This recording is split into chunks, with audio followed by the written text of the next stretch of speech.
Salut tout le monde, c'est Thomas de la chaîne YouTube Wrestling Kingdom. J'espère que vous allez bien. Aujourd'hui, on se retrouve pour la preview du pay-per-view Stardom Dream Kingdom 2021 qui aura lieu à Tokyo Ryogoku Kakukikan. Donc, c'est le dernier pay-per-view de 2021 qui aura lieu justement le 29 décembre. Et donc, nous allons directement passer par la preview. Nous commençons donc par le match qui a été annoncé comme étant l'opener, qui sera un five-way qui opposera Lady C contre Waka Tsukiyama, contre Saki Kajima, contre Fuki Kendef, contre Rina. Un match qui peut être intéressant car d'un côté on a deux catcheuses, euh, ben, Lady C qui n'est dans aucun clan, et Waka qui est dans Cosmic Angels, et de l'autre on a trois membres de Uedo Tai. Donc tout laisse à croire à une victoire de Uedo Tai suite à leur surnombre. Mais je me dis, est-ce qu'elles vont se mettre d'accord sur qui va gagner et pourquoi? Personnellement, en tant que favoritisme, je dirais victoire de Rina parce que j'adore Rina. Mais j'aimerais bien un effet de surprise. Du genre une petite dissension en haut et d'otage, genre une petite embrouille, mais rien de bien méchant. Et que suite à cela, Waka remporte le match soit avec un small package, et que justement, elle remporte sa première victoire solo. Ça, je trouve que ça pourrait être pas mal. Ou alors, victoire de Lady C. En fait, j'aimerais une victoire des deux autres qui ne sont pas de Oedo Tai, justement pour les consolider un peu plus, parce que Lady C a remporté quelques petits matchs, mais voilà, rien de ouf. Et Waka n'a remporté aucun, donc pour moi, ce que j'aimerais bien, une victoire de Waka, pourquoi pas. Mais voilà. Donc un match qui peut être sympathique à voir. Mais oui, j'aimerais bien une victoire de Waka personnellement. Nous enchaînons avec le match qui sera pour le Future Stardom Championship, qui opposera donc la championne et représentante de Oedo Tai, Ruaka, contre la représentante de Stars et Challengers, Annan. Un match qui peut être vraiment intéressant car je trouve que c'est deux des jeunes superstars, je veux dire les plus talentueuses et les plus, disons, euh, abouties, confirmées, voilà, c'est ça que je voulais dire, le mot confirmé. Donc le match risque d'être assez intéressant.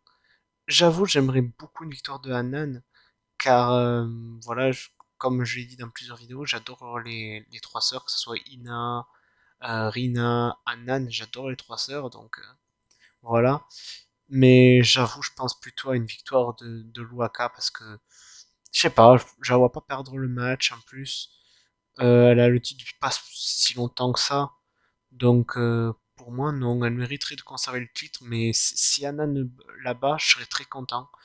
Mais dans la logique, je dirais quand même une victoire de Ruaka pour ce match. Nous enchaînons par un match à 3 qui sera pour le High Speed Championship, qu'opposera donc la championne et représentante de Uedo Tai, Starlight Kid, contre Azumi, représentante de Queen Quest, contre Kokuma, représentante de Stars. Un match que je vais surkiffer car j'adore la division High Speed et j'adore les trois catcheuses. Euh, je suis assez partagé car d'un côté, Starlight Kid est excellente en tant que championne, mais de l'autre, j'aimerais tellement voir Azumi et Kokuma championne. Bon, Azumi, elle a eu le titre il n'y a pas si longtemps que ça, enfin, ça fait quand même un petit moment, je veux dire. Mais comparé à Kokuma, ça fait moins longtemps. Donc je dirais pourquoi pas une victoire de Kokuma pour le high speed. Parce que voilà, depuis son retour, elle a fait quand même de très belles prouesses techniques. Déjà, ce que je retiens beaucoup, c'est le crossbody d'en haut de l'échelle qu'elle a fait lors du dernier pay-per-view qui était juste extraordinaire. Bon, Azumi, c'est une de mes chouchoutes, Starlet Kid aussi. Donc bien sûr que j'aimerais les voir avec un titre. Euh, je pense pas que Azumi va avoir le titre. Je vous avoue, j'aimerais beaucoup, mais je pense pas. Donc, je pense que c'est quand même Starlight Kid qui va conserver, honnêtement. Mais j'aimerais quand même beaucoup que ça soit Kokuma qui gagne. Donc, je suis assez partagé, vous voyez. D'un côté, je trouve que je sais pas, parce que je me dis, si Starlight Kid conserve, qui va être par la suite? Waka, de ce que j'ai vu, il la considère comme high speed. Mais même si elle remportait l'opener, je verrais pas la logique. Une personne qui a perdu tout le temps, qui remporte un match, qui vient défier la championne High Speed. Et surtout, possiblement la gagner. Je trouverais pas ça logique en fait. Donc, c'est dans cette logique-là, je me dis, si Starlight Kid conserve qui pour la challenger, à part si, bon, soit Natsupoi, vous allez me dire aussi, qui est possible, mais je pense qu'elle va plus être en tag, à part si dans les deux nouvelles membres de Donna Del Mundo, les deux personnes masquées, il y a une personne qui fait partie du High Speed Division qui pourrait avoir une chance au titre, je sais pas. Mais en tout cas, de, même si j'adore Azumi, je pense pas qu'elle va gagner le titre, mais de cœur, je dirais Kokuma, et de logique, je dirais Starlight Kid. Nous allons passer au match qui sera pour les Artists of Stardom Championship, qui opposera donc Donna Del Mundo, les championnes Meika, Himeka et Natsupoi, contre Cosmic Angels, Mina Shirakawa, Unaki Sayaka et Mei Sakure. Un match que j'ai vraiment hâte car Donna Del Mundo et Cosmic Angels sont mes deux factions favorites à l'heure actuelle du côté de Stardom. Très très dur choix car là j'ai envie de dire j'adore les deux clans mais du côté de Cosmic Angels on a quand même Mei Sakure qui est disons une underdog, on va pas se mentir, et du côté de Donna Del Mundo, on a que des tops. On a Natsupoi, Mecha et Mika, qui ont remporté d'ailleurs lors du pay-per-view un ladder match. Et justement, il y a eu la réconciliation entre Mecha et Natsupoi. Donc je trouverais ça un peu bête de les faire perdre après une réconciliation parce que après ça pourrait conduire à d'autres mésententes. Donc voilà, je pense que justement Mesakule a été choisi pour justement peut-être prendre le pin. Donc, je dirais peut-être conservation de Donna del Mundo. Et pourquoi pas après Uedo Tai qui la défie et que dans le clan de Uedo Tai et pourquoi pas Momo Watanabe, même si j'aimerais que Momo Watanabe soit vers un titre solo. Je sais pas. Enfin, je sais pas après qui pourraient être les autres challengers. Je sais pas. À voir, mais je serais surpris si Cosmic Angels gagnait. Même si je les adore, je serais très surpris. Mais je pense plus à une victoire quand même de Donna del Mundo. Nous passons au prochain match, qui est un match que j'attends beaucoup entre deux de mes favorites, même deux de mes idoles du Joshi, qui sera le match qui sera le retour de Julia et celui du dernier match de Konami qui va prendre une longue pause et on ne sait pas quand elle reviendra. Un match qui va être dur, je pense, et rempli d'émotions parce que voilà, Konami, comme je le dis, c'est une des personnes qui m'a fait aimer le Joshi avec Jungle Kiona, Anna, Kagetsu, Azuki, Mayu Iwatani, Tam Nakano et j'en passe. Et l'avoir partie, j'avoue, ça fait un petit pincement au cœur. Même si je sais qu'elle va revenir parce que c'est une excellente catcheuse, jeune, talentueuse. Donc je lui souhaite que le meilleur, bien sûr, hein, pour ce qu'elle va entreprendre. Même si je sais que c'est une pause, justement pour des problèmes privés. Si elle en a besoin, tant mieux. Julia qui fait son retour, très content parce que Julia c'est depuis son arrivée à Stardom c'est une des favorites, j'adore Julia, c'est je dirais même c'est ma favorite du côté de Stardom désormais, maintenant qu'il n'y a plus Anna c'est ma favorite. euh, Match qui va être très très bon et je pense à une victoire de Julia parce que je pense que Konami elle va se dire je vais partir pendant quelques longs mois. Donc ça serait mieux de que Julia elle gagne et qu'elle utilise ce momentum là pour justement continuer à dominer la Stardom avec Donna Del Mundo et les deux nouvelles membres. Un truc que je me demande, est-ce que à la fin du match ça va être clean du sens serrage de main, accolade, ou est-ce que à la fin peut-être les deux personnes masquées vont attaquer Konami? Parce que moi j'ai une théorie qui va être ouf, hein, que certains vont me dire que je suis un grand malade, et vous aurez sans doute raison. Je me dis que bon, donc si c'est le scénario respect et tout, tant mieux. Honnêtement, tant mieux, je trouverais que ce serait une belle fin. Je serais même très content. s'il y a une attaque, hmm, il faudrait que ça se passe comme j'ai en tête pour que, disons, je me dis c'est une bonne chose. Je me dis, euh, pourquoi pas que l'une des personnes masquées, parce qu'on va pas se mentir, les personnes masquées, on les a vues attaquer, mais on les a pas vues catcher. Donc, à l'heure actuelle, on ne peut pas savoir qui est sous le masque.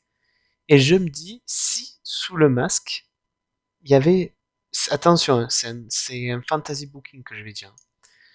Imaginons que sous le masque, ça soit Jungle Kiona et que justement, elle en profite d'attaquer Konami pour se venger de la fin de Tokyo Cyber Squad. Et que justement, Konami récupère dans quelques mois, que justement Jungle Kiona arrive avec un petit peu un nouveau look Orlando del Mundo, qu'elle domine la Stardom, et que justement, après, dès son retour, rivalité Jungle Kiona Konami, bon, même si je pense pas que ça sera ça, parce que Jungle a prévu de créer sa propre compagnie, je pense que Konami va partir, mais elle sera toujours sous contrat, donc je pense pas qu'elle va essayer d'autres compagnies, je veux dire, parce que je sais que Jungle Kiona devait essayer de booker un show, donc je me dis, peut-être si elle est freelance, euh, elle pourrait essayer de la booker, mais je pense qu'elle va quand même rester sous contrat avec Stardom, parce que de ce qu'on comprend, elle reviendra, quoi. C'est juste une grosse pause. Mais voilà. Sinon, un match que j'attends avec impatience. Un peu tristesse de savoir qu'on va pas voir Konami pendant quelques mois. Mais un match entre deux de mes favorites que j'adore. Ça va proposer un superbe match. Nous passons à un match tag team qui sera spécial pour les 10 ans de la Stardom. Donc, qu'ils appelaient ça 10 Anniversary Tag Team Match Stardom Reunion. Donc, du coup, ça sera Mayu Iwatani qui fera équipe avec Takumi Iroha de Marvelous contre Azuki de Stars et Momo Watanabe de Oedo Tai, désormais. Parce que là, on la voit en tant que Queen Quest, mais bon, le match card il a été fait avant. Bref, on s'en fout.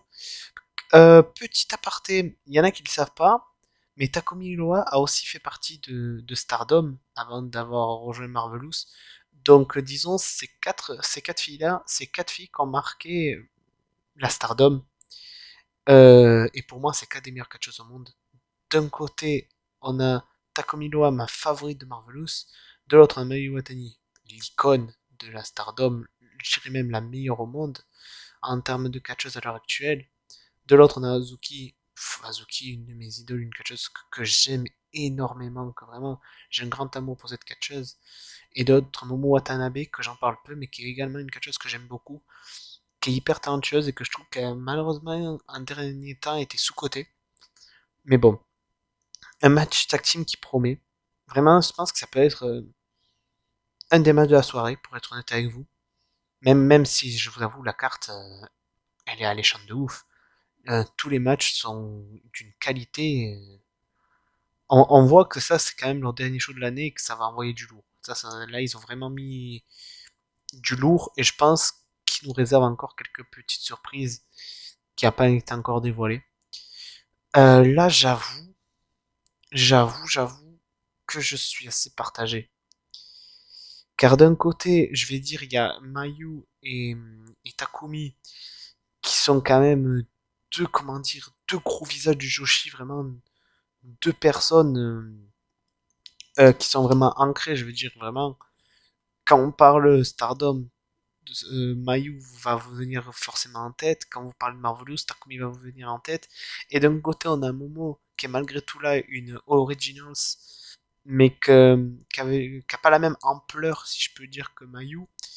Et d'un côté, on a Azuki, qui est aussi une OG, mais qui est sur le retour. Donc, elle peut pas avoir le même euh, importance que Mayu, même si pour moi, elle est tout autant. Hein, je vous l'avoue, c'est tout autant, parce que voilà, je les adore. Euh, donc le match va être très serré et mon choix va être aussi très dur à choisir car voilà, j'adore, je les adore, je me répète mais je les adore. Euh, donc qui je vais choisir? Ben c'est ouais, là j'avoue c'est un petit peu dur. Faut savoir que que d'ailleurs Takumi et Mayu se connaissent très bien parce qu'elles se sont affrontées à de nombreuses reprises, elles sont également fait équipe. Donc voilà, c'est deux catcheuses quand même qui se connaissent. Euh, Momo et, et, et Azuki, oui voilà, je sais pas pourquoi j'ai hésité, sont aussi des personnes qui se connaissent bien parce qu'elles ont avait été dans Queen Quest. Faut savoir que d'ailleurs, Takumi avait fait équipe avec Mayu et Azuki, donc les trois se connaissent bien, disons, c'est surtout Momo qui, disons, est celle qui se connaissent le moins, même s'ils se connaissent quand même. Bon, bref. Là, je parle beaucoup justement pour me laisser le temps de réfléchir sur qui je vais être. Honnêtement, là, je vais faire un choix assez un peu salaud, si je peux dire, car je vais choisir un peu les deux. Je vais dire, par logique, je vous dirais victoire de Takumi et de Mayu Iwatani, mais par choix de cœur, et pour être surpris, je dirais victoire de Hazuki et Momo Watanabe. Mais en tout cas, un match que j'attends avec impatience. Nous passons à l'avant-dernier match qui sera pour le Wonder of Stardom Championship, qui opposera donc la leader des Cosmic Angels, Tam Nakano, contre la représentante de Queen Quest et Challengers, Saya Kamitani. Un match que j'attends beaucoup. Leur premier affrontement a été juste exceptionnel. Il avait même été un de mes matchs favoris. Donc ce match-là va l'être encore plus, surtout que Saya, elle a été vraiment bien bâtie, je veux dire bien construite pour ce match et bien prête. Euh, Là, honnêtement, je vais pas mettre de suspense. Je vais dire victoire de Saya Kamitani. Parce que à l'heure actuelle, Saya est la seule qui peut battre Tam Nakano. Pour moi, est la seule qui a été construite pour pouvoir battre Tam Nakano. De plus, c'est élève contre maître. Et je trouve que ça serait un passage de flambeau magnifique. En disant que voilà, bon, maintenant, ben, l'élève a battu le maître, quoi. Et que maintenant, c'est elle la championne. Surtout, Saek Mitani, elle a fait de très très belles choses. Elle a, elle a participé à tous les matchs, si je ne me trompe pas, attendez que je dise pas de bêtises. Vous me corrigez si je dis une bêtise, mais je crois qu'elle a participé à tous les matchs au Tokyo Dome. Et elle a fait de très belles prestations cette année, vraiment. Et je trouve que ça pourrait redonner un peu d'air frais, même si j'adore Tam Nakano. Je trouve qu'elle a fait le tour avec son titre. Et je trouve que ça serait le bon moment de donner le titre à une autre personne. Et je pense que Sayaka Mitani est la personne parfaite pour cela. Donc pour moi, victoire de Sayaka Mitani après un match excellent. Qui va être, je pense, ça va être pas loin du time limit draw niveau temps. Parce que je sais que les deux se connaissent bien. Donc je sais que le match peut durer assez longtemps. J'espère juste pas un time limit draw. J'espère juste vraiment une victoire clean de Sayaka Mitani. Nous passons au main event qui est pour le World of Stardom Championship, qu'opposera donc la championne Utami Hayashishita, membre de Queen Quest, contre la challengeuse et championne SWA et représentante justement de Donna Del Mundo, Syuri. Un peu comme le match précédent, leur premier affrontement, j'avais adoré. Je dirais même que c'est un des meilleurs matchs de l'année, toutes fédérations confondues. Le match était oufissime, vraiment oufissime si vous l'avez pas vu. Go jeter un coup d'œil avant de voir ce show-là. Même go voir le Tam contre Saya également. Cette rivalité est juste extraordinaire. J'adore leur rivalité, j'adore leur complicité également qu'elles ont dans le ring. Pour moi, Suri était très très proche la dernière fois de la battre. Et je dirais même que c'est peut-être Suri qui a été la challengeuse à avoir mis un plus en difficulté Utami. Donc je dirais victoire de Suri, qui est pareil que Saya, qui est la seule qui a été battue pour pouvoir battre Utami, qui a quand même eu un règne maintenant de plus de 1 an. Donc elle a eu un très très bon règne et des très belles défenses de titre. Donc voilà, je pense que Suri est prête d'être le World of Stardom Champion. Et en espérant que malgré qu'elle remporte le titre SWA ne serait pas mis de côté et peut-être donné à quelqu'un d'autre, je dirais ça pourrait être pas mal. Donc voilà, pour moi, victoire de Suri, pareil, un très très gros match qui s'annonce entre les deux. Et grosse hype pour voir ce match. Nous arrivons à la fin. Comme vous l'avez compris, c'est un show qui me hype énormément. Bon, de toute façon, avec cette carte-là, comment pas être hypé, honnêtement. Pour moi, les matchs que j'attends le plus, ben, je dirais quasiment tous. Mais vraiment, c'est Julia contre Konami, Utami Suri, Tam Saya, le match tag team avec Takumi, Mayu, Azuki et Momo. Vraiment, grosse. Ah, et même pour le titre High Speed, en fait, j'adore tous les matchs. Et je pense que c'est même, dans toutes fédérations confondues, le show de fin d'année qui me hype le plus. Parce que voilà, la qualité est liée. Et voilà, hein, je suis sûr que qu'on aura des surprises. J'espère par exemple que les deux personnes masquées seront dévoilées. Et j'ai vu des rumeurs comme quoi peut-être, soit ce show-là, soit en début d'année, le retour des Kerry au show du côté de Stardom. J'aimerais beaucoup. Honnêtement, par exemple, Kiri Osho qui reprend le flambeau de Yoshirai en devenant leader de Queen Quest, ça pourrait être quelque chose de très très bon et redonner un peu d'enthousiasme et de motivation à Queen Quest, ça pourrait être un très très bon truc et un gros gros retour. Parce qu'il faut savoir que cette année, Stardom a fait beaucoup de bénéfices, leurs viewers ont augmenté, ils se sont fait beaucoup d'argent, donc ils peuvent signer des gros noms et avoir Kiri Osho de retour dans leur écurie peut être quelque chose de très très bon. Mais en tout cas, ce show-là va être exceptionnel et j'ai hâte d'être le 29. Donc voilà, je pense que j'ai tout dit au sujet de ce show. Moi, je vous dis, n'hésitez pas à liker, commenter, partager et donner votre avis en commentaire sur ce show-là. Et moi, je vous dis à plus pour une prochaine vidéo. Allez, à plus.